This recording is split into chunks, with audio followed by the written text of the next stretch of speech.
अशोक के आक्रमण के दौरान कलिंग यानी पूर्वी प्रांत की राजधानी कौन सी थी? हमारे पास ऑप्शंस हैं तक्षशिला, पाटलिपुत्र, उज्जैन और तोसाली। तो आप गेस करिए इस क्वेश्चन का आंसर क्या हो सकता है। तो इस क्वेश्चन का ऑप्शन है फोर्थ ऑप्शन, यानी अशोक के आक्रमण के दौरान कलिंग यानी पूर्वी प्रांत की राजधानी तोसाली थी। आइए जानते हैं इसके बारे में। पूर्वी प्राची पथ की राजधानी कलिंग के समीप तोसापी में थी। अशोक ने केवल एक बड़ा युद्ध लड़ा जिसे कलिंग युद्ध कहा जाता है। 13वें प्रमुख शिलालेख के अनुसार इस क्रम में 1 लाख लोग मारे गए थे, जिसमें 1,50,000 लोगों को बंदी बनाया गया था। इस भयावह घटना ने अशोक को गहराई से प्रभावित किया और उसका हृदय परिवर्तन किया। उसने कभी युद्ध नहीं लड़ने का प्रणय लिया। उसने दिग्विजय पर धम्म विजय को प्राथमिकता दी। अशोक ने अपने शासन के 9वें वर्ष में बालक भिक्षु निग्रोधा से प्रेरित होकर बौद्ध धर्म अपनाया। अशोक ने बौद्ध भिक्षु उपगुप्त के प्रभाव में बौद्ध धर्म अपनाया। अशोक ने अपने भब्रू शिलालेख में कहा कि उसे बुद्ध, संघ और धम्म में पूर्ण विश्वास है। उन्होंने लोगों के बीच बौद्ध धर्म के उपदेश को फैलाने के लिए शिलालेखों और स्तंभ लेखों पर भी इसे उत्कीर्ण करवाया। उसने मिशनरी को सीलोन और सुवर्णभूमि यानी बर्मा और दक्षिण पूर्व एशिया के कुछ हिस्सों में भी भेजा। 40 वर्षों तक शासन करने के बाद 232 ईसा पूर्व में अशोक की मृत्यु हो गई। ऐसा माना जाता है कि उनकी मृत्यु के बाद उनका साम्राज्य पश्चिमी और पूर्वी हिस्सों में विभाजित हो गया। पूर्वी भाग अशोक के पोते दशरथ द्वारा शासित किया था, जबकि पश्चिमी भाग संप्रति द्वारा शासित था। उम्मीद करते हैं ये क्वेश्चन आपको अच्छी तरीके से समझ में आ गया होगा। नमस्कार दोस्तों, मैं Raj Bahadur RR study zone में आपका स्वागत करता हूं। ये महत्वपूर्ण प्रश्नों की श्रृंखला के साथ आपका स्वागत करता है। अगर ये वीडियो आपको अच्छा लगे तो इसे लाइक करिएगा, ज़्यादा से ज़्यादा लोगों के पास भी शेयर कर दीजिएगा। और अगर अभी तक हमारे आपने पिछले वीडियो को नहीं देखा है तो आप इस वीडियो के डिस्क्रिप्शन बॉक्स में जाकर उस वीडियो को देख सकते हैं। उसमें भी हमने कुछ महत्वपूर्ण प्रश्नों का डिस्कशन किया था। ये डिटेल्ड डिस्कशन हमने किया था। और हमारे चैनल को अगर अभी तक आपने सब्सक्राइब नहीं किया है तो सब्सक्राइब करके बेल आइकन भी दबा दीजिएगा, जिससे कि आपको अपकमिंग वीडियोज़ के नोटिफिकेशंस मिलते रहें। आइए देखते हैं अगला क्वेश्चन कि अप्रैल 2021 में उत्तर प्रदेश में उप लोकायुक्त के रूप में किसने शपथ ली थी? हमारे पास ऑप्शंस है सुनील गौड़, सुरेंद्र कुमार यादव, एस रविंद्र भट्ट या फिर राजेंद्र मेनन।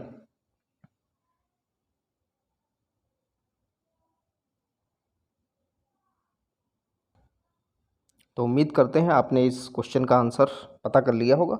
इस क्वेश्चन का ऑप्शन दूसरा सही होगा, यानी अप्रैल 2021 में उत्तर प्रदेश में उप लोकायुक्त के रूप में सुरेंद्र कुमार यादव ने शपथ ली थी। आइए देखते हैं इसके बारे में। सेवानिवृत्त न्यायाधीश सुरेंद्र कुमार यादव ने 12 अप्रैल 2021 को यूपी में उप लोकायुक्त के रूप में शपथ ली थी। अन्य 2 उप लोकायुक्त शंभू सिंह यादव और दिनेश कुमार सिंह हैं। उप लोकायुक्त की अगर बात करें इनके कार्यकाल की, तो इनका कार्यकाल 8 वर्ष का होता है। लोकायुक्त क्या है? तो लोकायुक्त एक वैधानिक प्राधिकरण के रूप में कार्य करता है, जिसमें मुख्य रूप से भ्रष्टाचार, सरकारी कुप्रबंधन या लोक सेवकों या मंत्रियों द्वारा सत्ता के दुरुपयोग से संबंधित मामले होते हैं। अगर उत्तर प्रदेश की बात करें तो उत्तर प्रदेश के वर्तमान मुख्यमंत्री हैं योगी आदित्यनाथ जी। राज्यपाल की अगर बात करें तो राज्यपाल है आनंदीबेन पटेल। और उत्तर प्रदेश में जिलों की कुल संख्या है 75 यानी 75। अगला क्वेश्चन कि 2011 की जनगणना के अनुसार उत्तर प्रदेश की कुल साक्षरता दर क्या है? ऑप्शंस हैं 67, 68, 67.7% या फिर 64। तो इस क्वेश्चन का ऑप्शन होगा थर्ड ऑप्शन, यानी 2011 की जनगणना के अनुसार उत्तर प्रदेश की कुल साक्षरता दर 67.7% यानी 67.7% है। आइए देखते हैं इसके बारे में। 2011 की जनगणना के अंतिम आंकड़ों के अनुसार उत्तर प्रदेश के कुल साक्षरता दर 67.7% है, जो कि भारत की समग्र साक्षरता दर 73% से 5.3% कम है। अगर आपका क्वेश्चन पूछ लिया जाए कि भारत की समग्र यानी भारत की संपूर्ण साक्षरता दर कितनी है, तो भारत की संपूर्ण साक्षरता दर 73% यानी 73% है। 2001 से 11 की समय अवधि के दौरान राज्य की साक्षरता दर में 11.4% की वृद्धि हुई है। 2001 में साक्षरता दर जबकि 56.3% ही थी। आंकड़ों से पता चलता है कि राज्य में पुरुष साक्षरता दर 73.3% है और महिला साक्षरता दर 57.2% है। ये साक्षरता दर उत्तर प्रदेश में निवासित पुरुष और महिला साक्षरता दर है। साक्षरता दर के संबंध में उत्तर प्रदेश सभी राज्यों और केंद्रशासित प्रदेशों में 29वें स्थान पर है। इसके अलावा देश के सभी राज्यों में यूपी की साक्षर जनसंख्या वृद्धि 3 है। आइए देखते हैं कि उत्तर प्रदेश का सर्वाधिक आबादी वाला जिला कौन सा है। तो सर्वाधिक आबादी वाला जिला है इलाहाबाद। सबसे कम आबादी वाला जिला महोबा। राज्य की कुल जनसंख्या अगर बात करें तो ये है 19,98,12,341। भारत की कुल जनसंख्या का जो 16.51% है। यूपी के लिंगानुपात की अगर बात करें तो यूपी का लिंगानुपात है 912 यानी राष्ट्रीय औसत 943 से केवल 31 कम है। औसत जनसंख्या की अगर बात करें तो औसत जनसंख्या घनत्व है 829, जो कि 2000 से 2011 के बीच जनसंख्या घनत्व में 139 व्यक्तियों पर वर्ग किलोमीटर की वृद्धि हुई है। अगला क्वेश्चन कि टेनिस में अप्रैल 2021 में मियामी ओपन का फाइनल किसने जीता है। ऑप्शंस हैं स्टेफानोस त्सित्सिपास, लोरेंजो सोंगो या हर्बर्ट हरकज या फिर जकनिक सिनर। ये आपके पास ऑप्शन दिए गए हैं। तो इस क्वेश्चन का ऑप्शन होगा थर्ड वाला यानी हर्बर्ट हरकज ने टेनिस में 2021 में मियामी ओपन का फाइनल जीता है। आइए देखते हैं इनके बारे में। टेनिस में पोलैंड के हर्बर्ट हरकज ने 4 अप्रैल 2021 को मियामी ओपन के फाइनल में इटली के जकनिक सिनर को हराकर अपने करियर का सबसे बड़ा खिताब जीता है। इस 37वें स्थान पर आने वाले हरकज ने पहली बार एक ही टूर्नामेंट में 2 शीर्ष 10 यानी टॉप 10 विरोधियों को हराया है और उन्हें अगले सप्ताह की रैंकिंग में करियर के उच्च 16वें स्थान पर पहुंचने का अनुमान है। हरकज पोलैंड के पहले मास्टर्स 1000 चैंपियन भी बने हैं। अगला क्वेश्चन है कि किस राज्य को भारत का फलों का कटोरा कहा जाता है। आपने फूलों की घाटी तो सुना होगा। ये है अगला क्वेश्चन, फलों का कटोरा। ऑप्शंस हैं हिमाचल प्रदेश, उत्तराखंड, जम्मू कश्मीर या केरल। तो उम्मीद करते हैं आपने इस क्वेश्चन का आंसर पता कर लिया होगा। तो इस क्वेश्चन का ऑप्शन है पहला यानी हिमाचल प्रदेश को फलों का कटोरा कहा जाता है।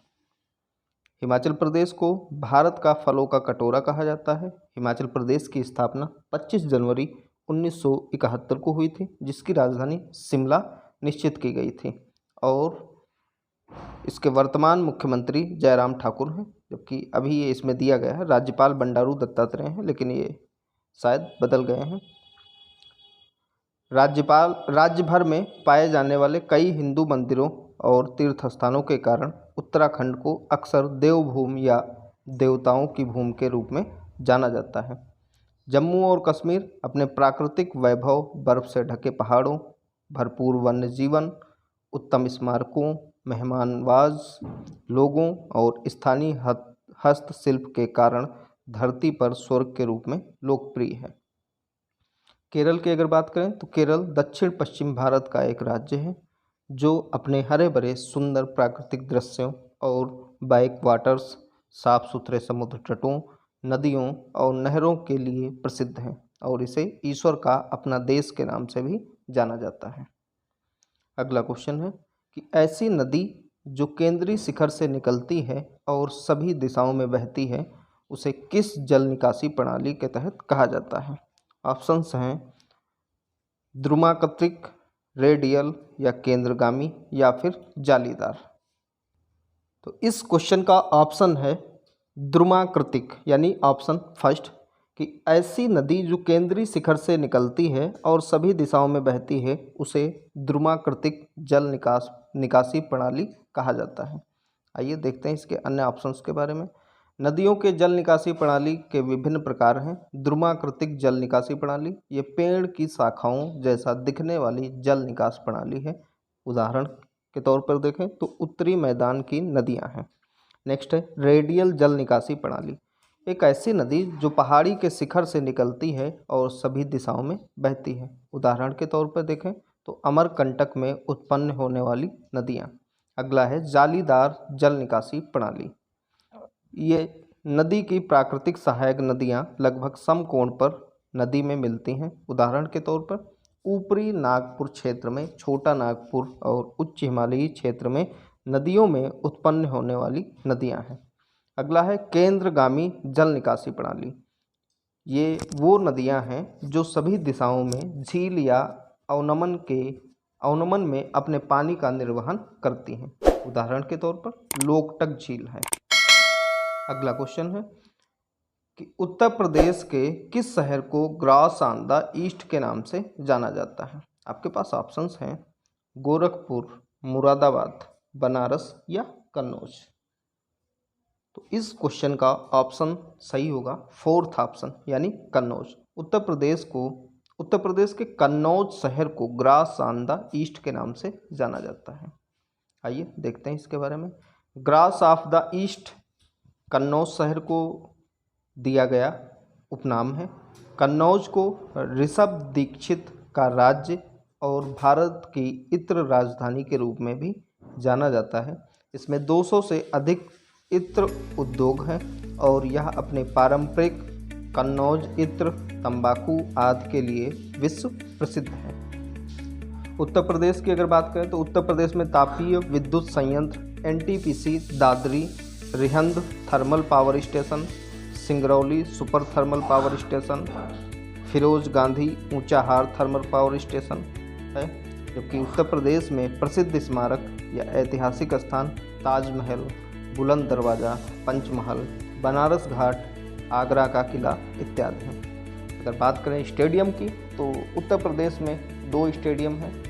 इंटरनेशनल स्टेडियम जो है ग्रीन पार्क स्टेडियम कानपुर का, और इकाना स्टेडियम जिसका अभी नाम बदल दिया गया था, अटल बिहारी वाजपेयी स्टेडियम के नाम से जाना जाता है, लखनऊ में स्थित है। उत्तर प्रदेश में राष्ट्रीय उद्यान की अगर बात करें तो राष्ट्रीय उद्यान है दुधवा नेशनल पार्क, यानी दुधवा राष्ट्रीय उद्यान। अगला क्वेश्चन है यूट्रोफिकेशन सुपोषण किसका परिणाम होता है? ऑप्शन है आपके पास कृषि क्षेत्र और सीवेज प्रदूषण से दूर चला जाना, या वाहन का निकास, या कीटनाशकों, या फिर इनमें से कोई नहीं।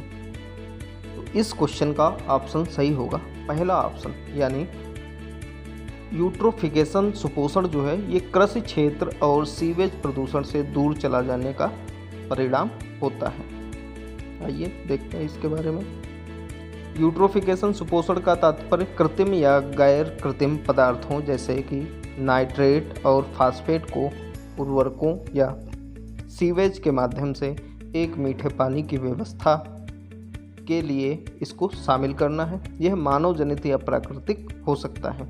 यह जल निकाय की प्राथमिकता उत्पादकता में वृद्धि या पादप प्लवक के कली की ओर जाता है।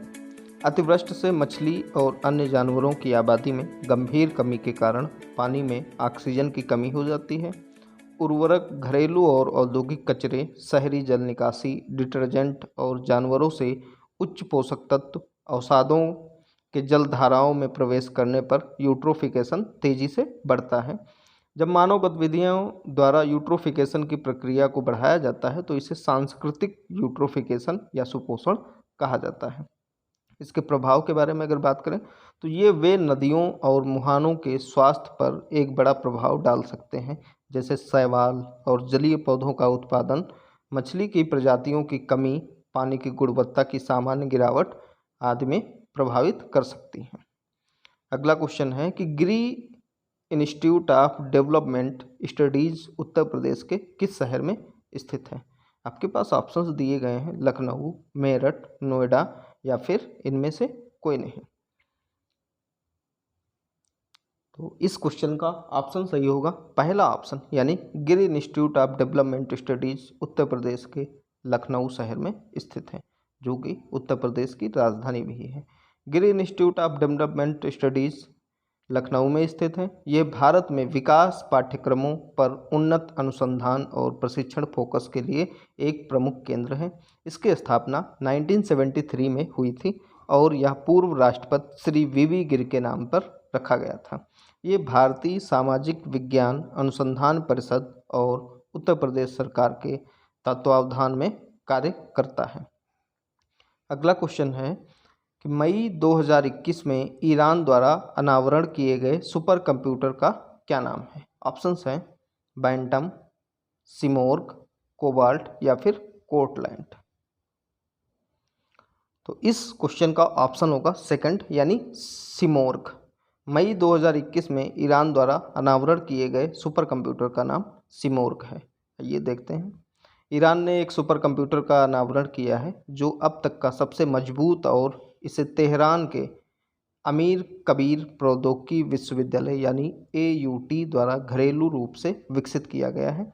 यह एक पौराणिक फारसी पक्षी के नाम पर सुपर कंप्यूटर का नाम सिमोर्ग रखा गया है। फिलहाल इसकी प्रदर्शन क्षमता 0.56 पेटाफ्लॉप्स है और यह 2 महीनों में 1 पेटाफ्लॉप्स तक पहुंच जाएगी। सुपर कंप्यूटर बड़े पैमाने पर डेटा विश्लेषण सेवाएं प्रदान करेगा। ईरान की अगर बात करें तो ईरान की राजधानी है तेहरान। मुद्रा है ईरान की ईरानी रियाल या फिर ईरानी तोमान। यहाँ के राष्ट्रपति हैं हसन रूहानी। खेल अगर पूछा जाए राष्ट्रीय खेल, तो राष्ट्रीय खेल ईरान का है फ्री स्टाइल कुश्ती। अगला क्वेश्चन है कि प्रारंभिक वैदिक काल में समाज का वर्गीकरण व्यक्ति के किसके आधार पर होता था? ऑप्शन है व्यवसाय, रंग, संपत्ति या फिर जन्म। तो इस क्वेश्चन का ऑप्शन होगा ए ऑप्शन, यानी व्यवसाय। आइए देखते हैं इसके बारे में कि 1500 ईसा पूर्व और 600 ईसा पूर्व के बीच की अवधि को प्रारंभिक वैदिक काल या ऋग वैदिक काल कहा जाता है, और उत्तर वैदिक काल की अगर बात करें तो 1000 ईसा पूर्व से 600 ईसा पूर्व में विभाजित किया जा सकता है। प्रारंभिक वैदिक काल को 1500 ईसा पूर्व से 1000 ईसा पूर्व तक माना गया है। प्रारंभिक वैदिक समाज प्रकृति में देहाती और अर्धघुमंतु था, जबकि प्रारंभिक वैदिक काल में वस्तु विनिमय प्रणाली अधिक प्रचलित थी। जाति व्यवस्था कठोर और व्यवसाय पर आधारित नहीं थी। शूद्र या अछूत की कोई अवधारणा भी नहीं थी। महिलाओं को उनके आध्यात्मिक और बौद्धिक विकास के लिए पुरुषों के समान अवसर दिए गए थे। बाल विवाह, सती प्रथा भी अनुपस्थित थी। सभा और समिति नामक 2 लोकप्रिय निकाय थे। उत्तर वैदिक काल की अगर बात करें तो उत्तर वैदिक काल 1000 ईसा पूर्व से 600 ईसा पूर्व तक का समय था। इस अवधि में लोहे का बड़े पैमाने पर उपयोग किया गया था और इसने लोगों को जंगलों को साफ करने और खेती के तहत अधिक भूमि लाने में सक्षम बनाया। कृषि मुख्य व्यवसाय बन गया था, जबकि उत्तर वैदिक काल में बड़े राज्यों का गठन किया गया था। महिलाओं को अधीनस्थ और शालीन भूमिकाओं में शामिल करके समाज में उनकी भागीदारी से प्रतिबंधित कर दिया गया था। इस अवधि में जाति व्यवस्था अधिक कठोर हो गई और उसका मुख्य मानदंड जन्म को बना दिया गया था। इस अवधि के दौरान बाल विवाह आम हो गए थे। अगर ये सेशन आपको अच्छा लग रहा है तो इसे आप लाइक करिए और ज़्यादा से ज़्यादा लोगों के पास भी शेयर करिएगा। अगला क्वेश्चन है कि निम्नलिखित में से किस देश ने फरवरी 2021 में हिमालयन पिंक साल्ट को GI टैग के रूप में पंजीकृत किया गया है?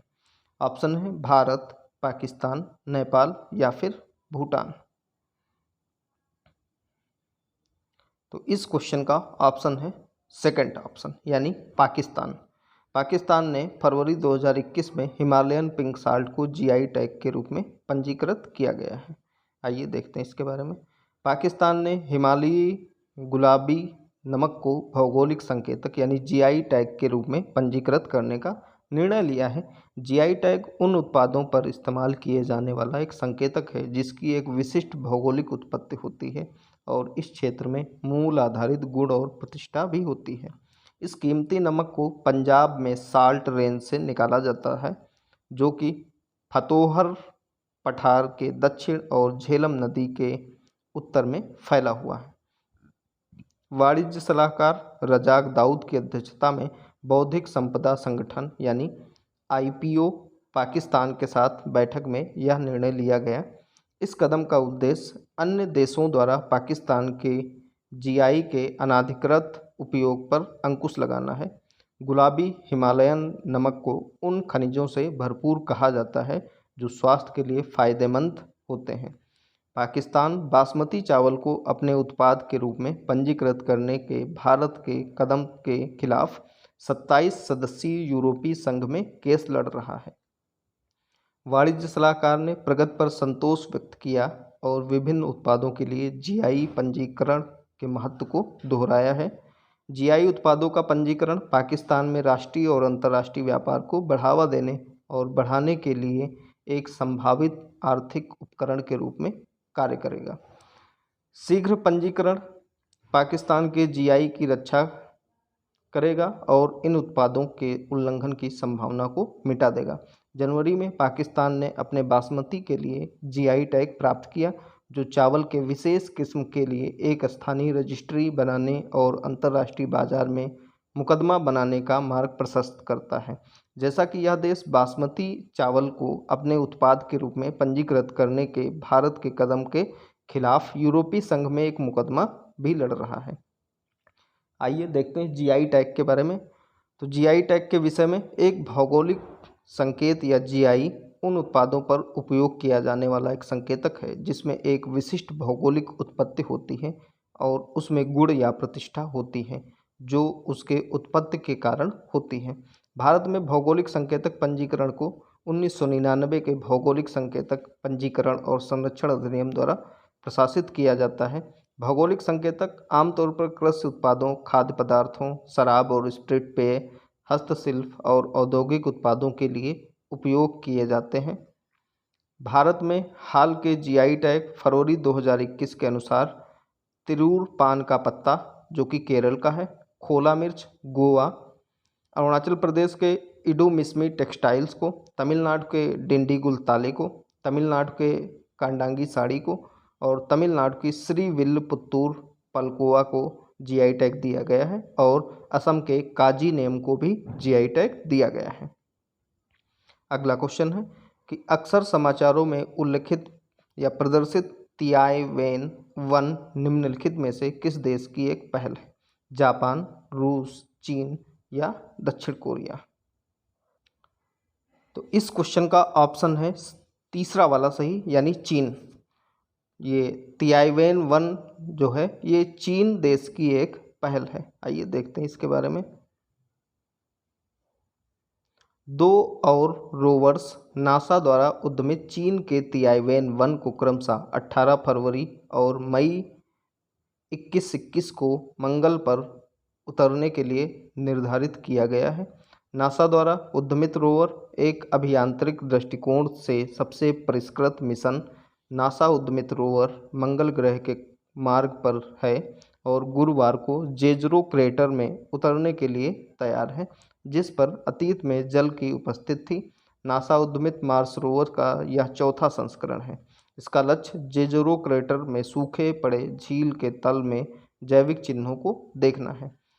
तियाइवेन वन की बात करें अगर तो चीन से मंगल ग्रह पर पहला मिशन तियाइवेन वन सफलतापूर्वक 10 फरवरी को कक्षीय सम्मिलन से गुजरा है। तियाइवेन वन एक आर्बिटर, एक लैंडर और एक रोवर ले जाता है। इसको रोवर को उतारने के लिए चीन का दृष्टिकोण कुछ अलग ही है। तो उम्मीद करते हैं ये कुछ महत्वपूर्ण प्रश्नों की श्रृंखला आपको अच्छी लगी होगी। अगर वीडियो अच्छा लगे तो इसे लाइक करिए, कमेंट भी करिए और ज़्यादा से ज़्यादा लोगों के पास भी शेयर कर दीजिएगा। और अगर अभी तक हमारे चैनल को आपने सब्सक्राइब नहीं किया है तो सब्सक्राइब करके बेल आइकन भी दबा दीजिएगा जिससे कि आपको अपकमिंग वीडियोज़ के नोटिफिकेशंस भी मिलते रहें। तो मिलते हैं अगले महत्वपूर्ण वीडियो के साथ। Thank you.